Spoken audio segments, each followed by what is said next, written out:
өзі бөлек басқадан, адамзатты тура жолға бастаған.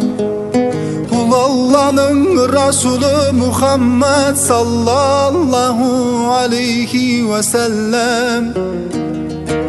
Бұл Алланың Расулы Мұхаммад саллаллаху алейхи уәсәләм. Азбасын деп адам ата ұрпағы,